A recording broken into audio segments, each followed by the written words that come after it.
I knew something was wrong when the room reacted before I did. I hadn't turned on the lights yet. I was still standing just inside the door, keycard warm in my hand, when I heard a soft sound from deeper in the room, like fabric shifting, or someone adjusting their weight on the bed. I froze. I told myself it was just the building settling. Old motels make noise. Everyone knows that. Pipes knock, as floors creak. Air conditioners sigh like they're tired of working. Still, I didn't move.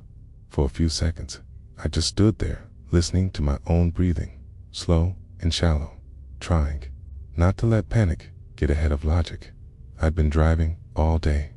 My head was foggy. I was exhausted enough to imagine things.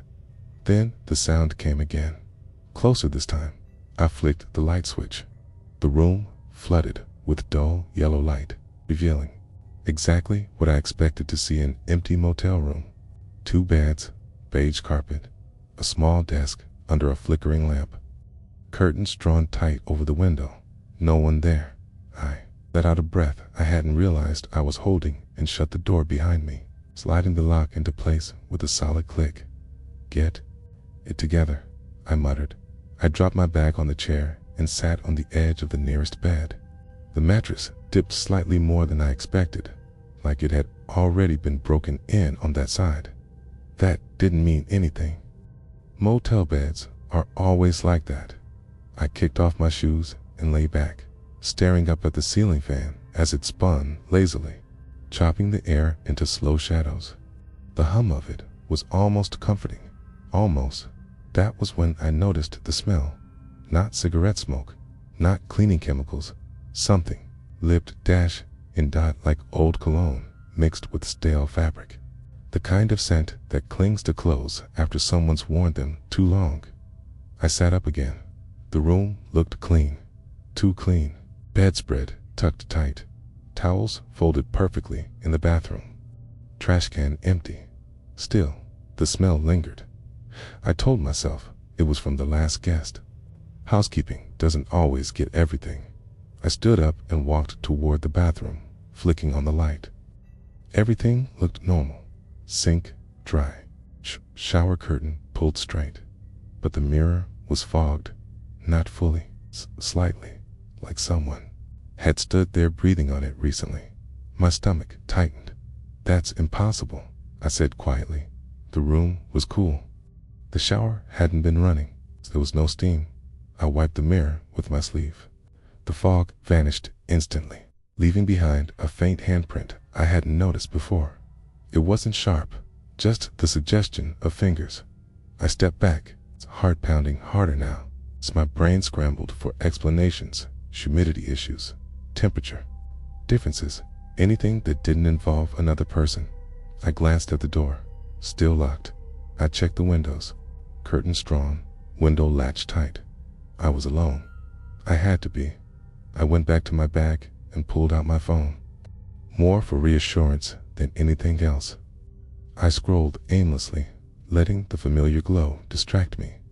That's when I felt it. A pressure behind me. Not a touch, just presence. Like when someone stands too close without making contact. I turned around. Fast. Nothing.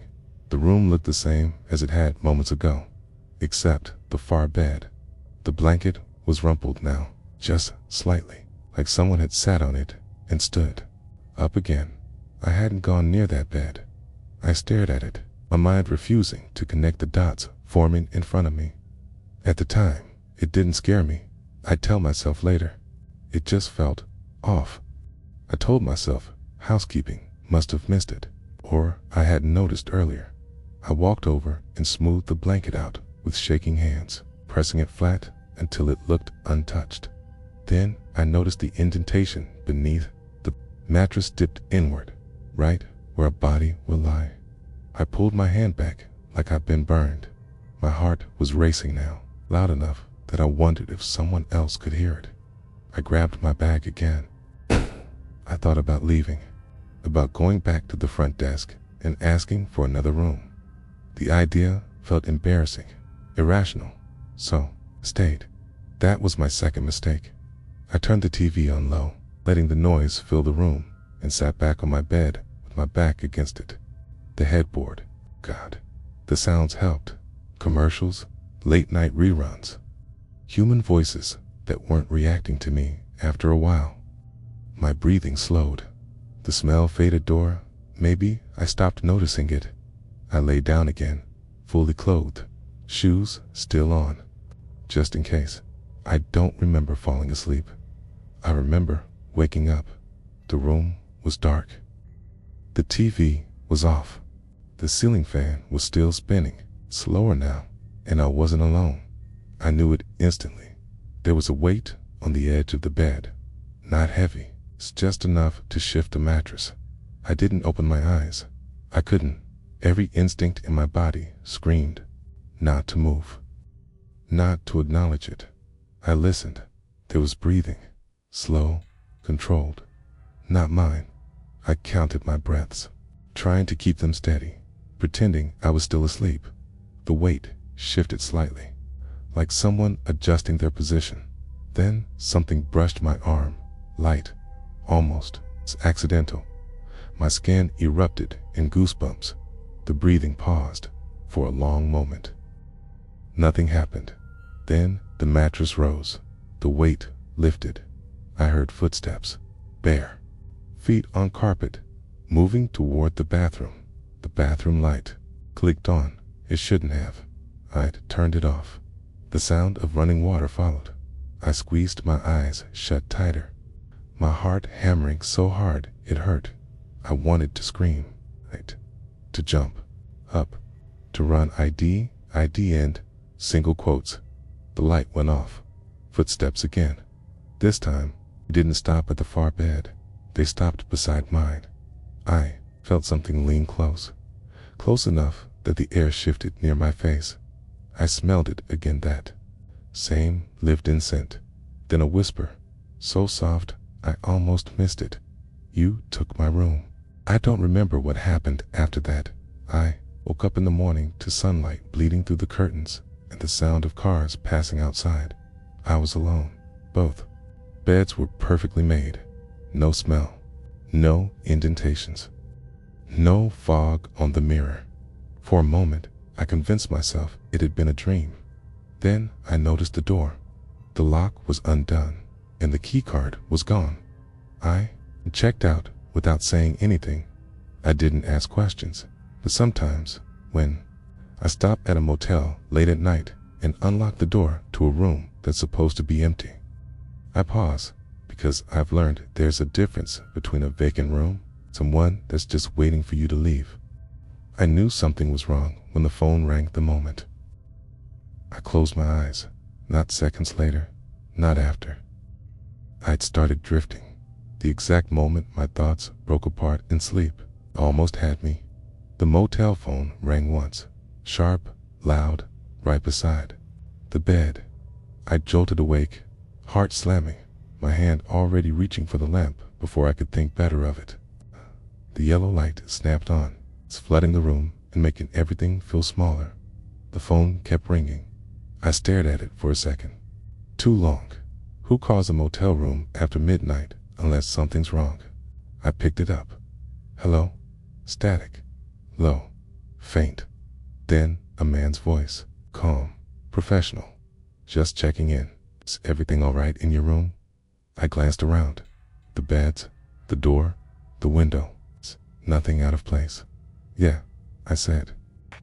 Everything's fine. Good, he replied. We'd like to make sure our guests get some rest. Something about the way he said rest made my shoulders tense. Okay, I said slowly. Thanks. I waited for him to hang up. He did, single quotes. There was breathing on the line. Soft, measured. Sir, I said. Oh, sorry, he said quickly. Long shift. Have a good night. The line went dead. I set the phone back down, trying to ignore the uneasy feeling settling into my chest. Front desk clerks make courtesy calls sometimes. Maybe I had checked in late. Maybe he was bored. Still, I checked the clock. 12:32 a.m. I lay back down. It's eyes on the ceiling, listening to the hum of the air conditioner. It rattled faintly, struggling against the heat. I told myself to relax. It took longer than it should have. But eventually, my thoughts slowed again. The edges of the room softened. Sleep crept back in. The phone rang. I sat straight up, breath caught halfway out of my lungs. The clock glowed. 12:41. 9 minutes. I picked up again, this time with irritation cutting through the fear. Yes, the same voice answered. Sorry to bother you again.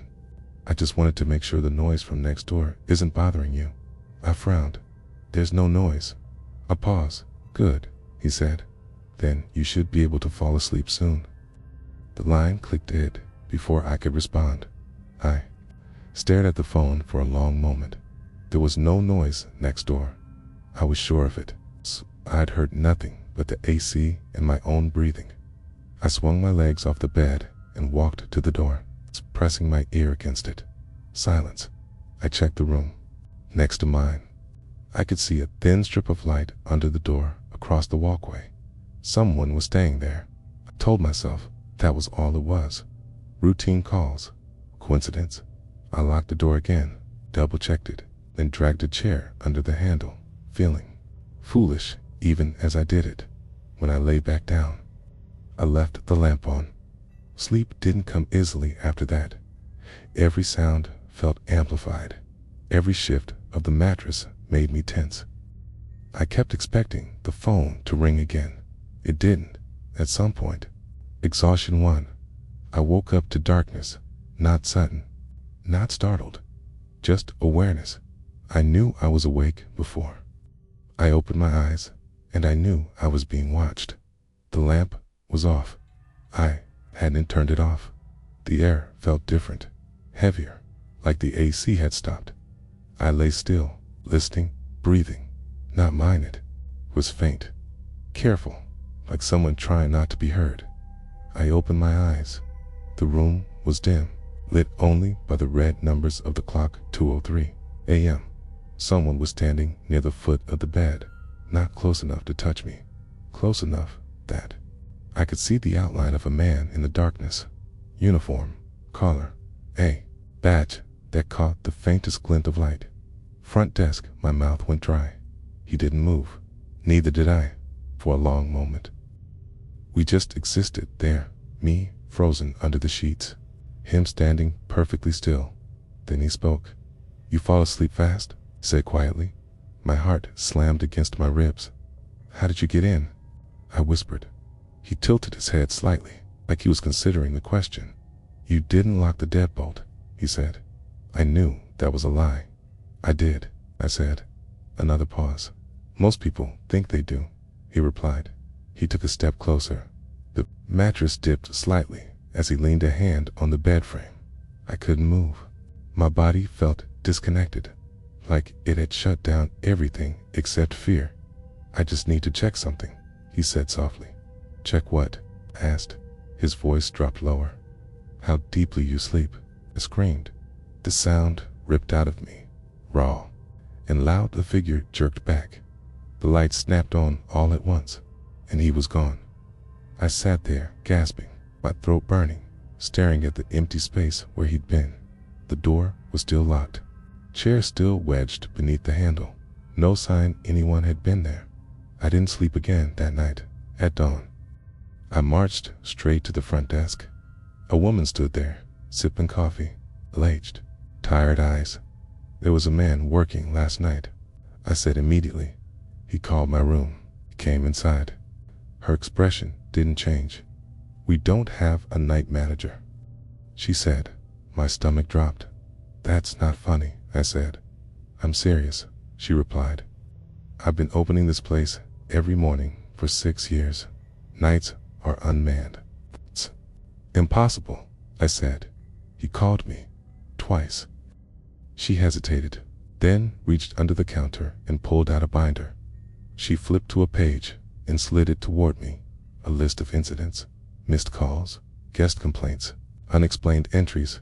At the top of the page, written in neat handwriting, was a note. Caller identifies as manager. No sleep patterns. My hands shook. "You should have been told," she said quietly. "We don't assign those rooms anymore." "Those rooms?" I asked. She looked past me, toward the row of doors stretching down the motel. "The ones closest to the office," she said. "He likes to be nearby." I checked out immediately. I didn't argue. I didn't ask more questions, but even now, years later, I don't sleep easily in unfamiliar places, because sometimes, just as I'm drifting off, my phone lights up. No number, no sound, just a notification that disappears the moment I look at it, and I'm left wondering how someone always seems to know exactly when I fall asleep. I knew something was wrong when the phone rang and stopped before I could answer it. Not silence, just that hollow pause you only notice when you're already holding your breath. I stood there for a second longer than I should have, staring at the receiver like it might ring again and explain itself. It didn't, and for some reason, that felt worse than if it had. I was staying at a roadside motel I didn't plan to stop at.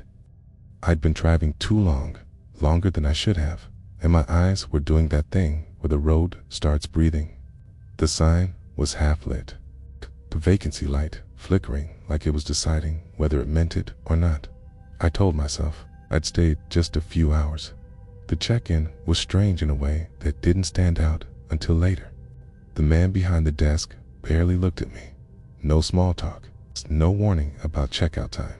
He slid the key across and said one thing: "Your room's at the end." That was it. The hallway smelled old, not dirty, just closed, like the air had been recycled too many times.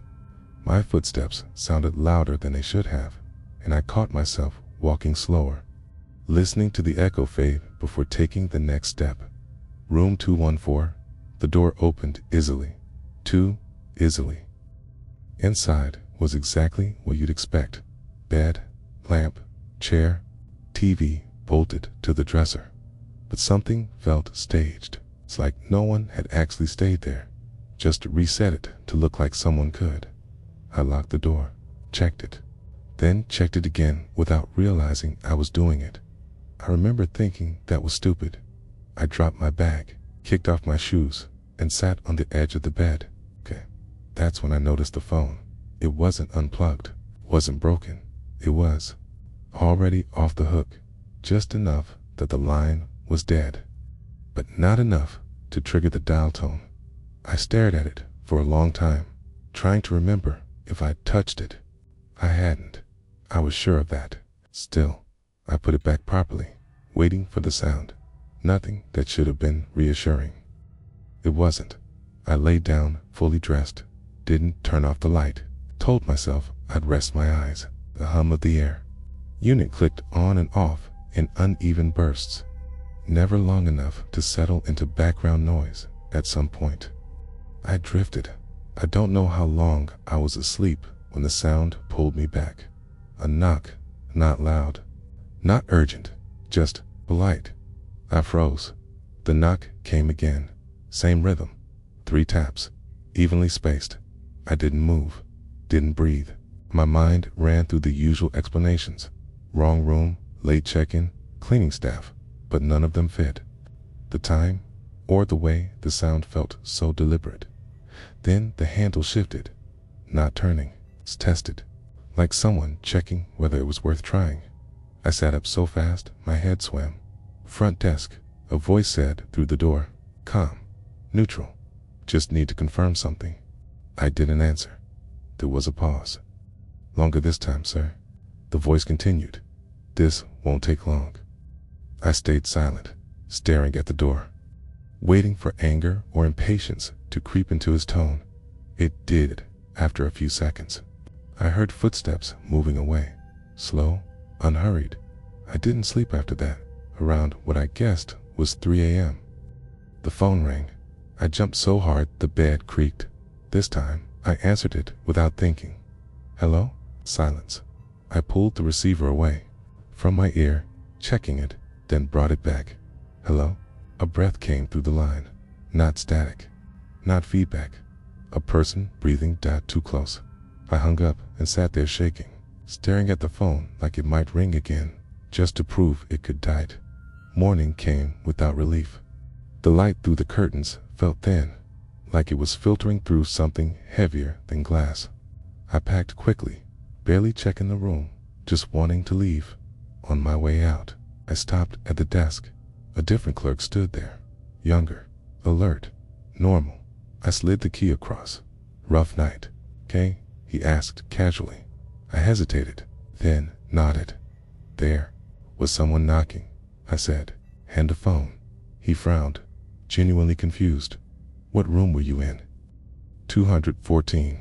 His expression changed, just a little, like he'd heard something inconvenient. "That room's not supposed to be rented," he said. I laughed once, short and sharp. Then why was I in it? He turned the computer screen slightly, scrolling. "No check-ins for 214, he said. "Hasn't been used in months."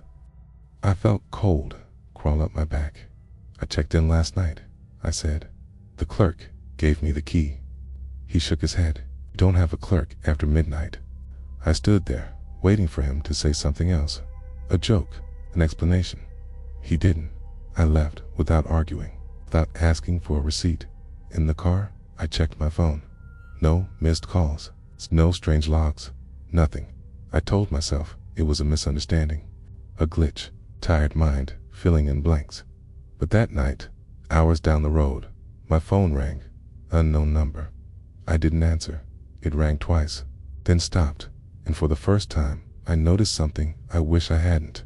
The call duration still showed 0 seconds, like the call had connected without ever dialing. I noticed the door before I realized why my heart had started racing. It was only open a few inches, just enough to be wrong. I stood there with the key still in my hand, staring at that narrow black gap, trying to convince myself I had forgotten. Opening it, that maybe I was more tired than I thought, that this was normal. But I knew it wasn't.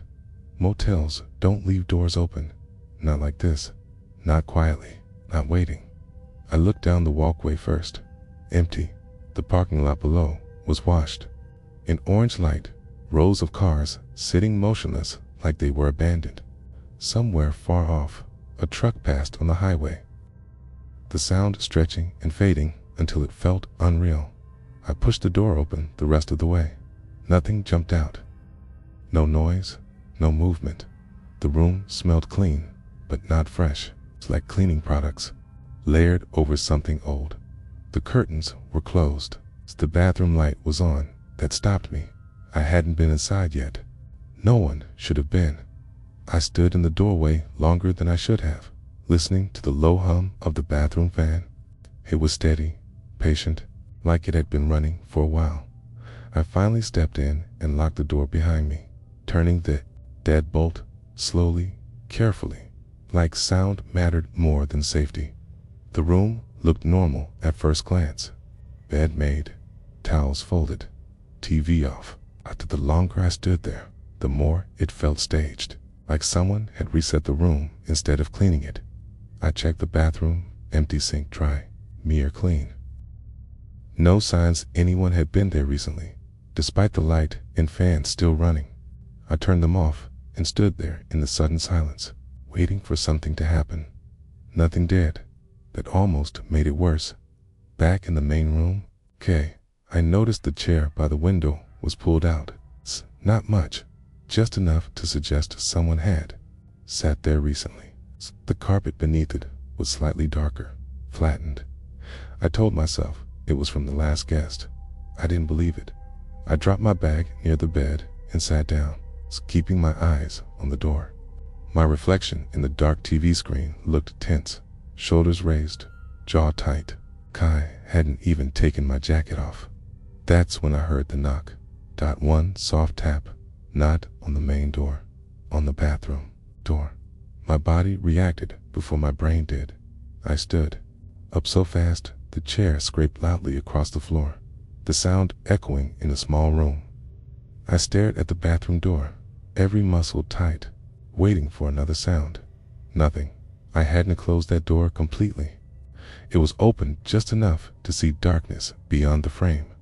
I walked toward it slowly, each step deliberate, controlled. I didn't want to slip, didn't want to make noise, didn't want to give whatever was there any reason to react. The bathroom was emptied again. I checked the shower curtain, pulled it back in one sharp motion, bracing myself. Nothing. I stood there longer than necessary, listening to my own breathing, trying to decide if I was imagining things. Stress, fatigue, long drive. All the usual excuses lined up easily. I went back to the bed and sat down again, this time turning the TV on just to break the silence. Static burst from the speakers before settling into a low-volume news channel. The voices helped, anchored me for a while. I don't know how much time passed before I realized the voices had stopped. The TV was still on, but the sound was gone. The screen showed a frozen image, the anchor mid-blink, mouth slightly open. Then the volume bar appeared. It started going down, one click at a time. I hadn't touched the remote. I stood up again, slowly, feeling that same tight pressure in my chest. My eyes moved to the nightstand. The remote wasn't there. It was on the chair by the window. I hadn't put it there. I walked toward it, every step feeling like a mistake I couldn't take back. The curtains shifted slightly as I approached, reacting to something I couldn't feel. The remote was warm when I picked it up. That detail stuck with me. I turned back toward the bed, and that's when I noticed the indentation. The mattress on the far side was pressed down, like someone had just gotten up. Not slept there, not earlier, just gotten up. I froze. My eyes followed the shape instinctively, tracing the outline where a body should have been. The sheets were smooth, except for that one area, slowly rising back to normal as the mattress recovered. I didn't move. I didn't breathe properly. Just stood there, staring, waiting for the room to do something else.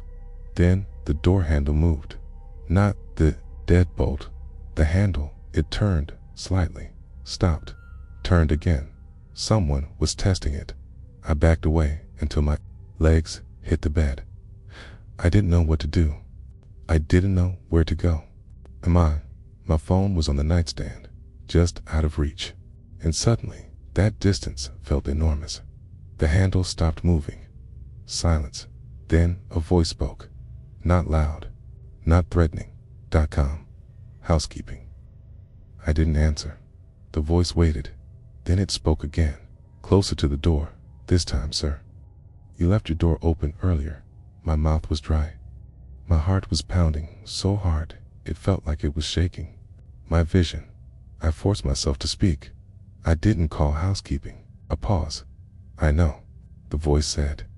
That was when I realized the voice wasn't coming through the door.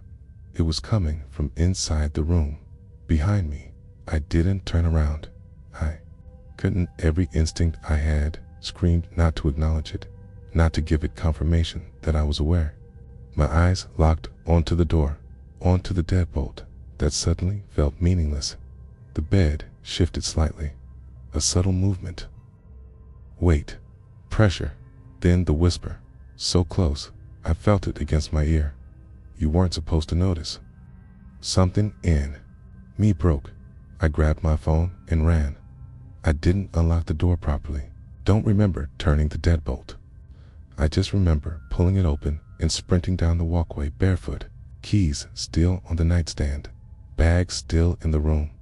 I didn't stop until I reached my car. I drove 4 hours, didn't look back, didn't stop. The next morning, after daylight, made everything feel less sharp, less dangerous. I called the motel. I asked about my room. There was a pause on the line. Then the clerk said, "Don't rent that room anymore." I asked, "Why?" Another pause, longer this time. Guests kept insisting. It was already occupied.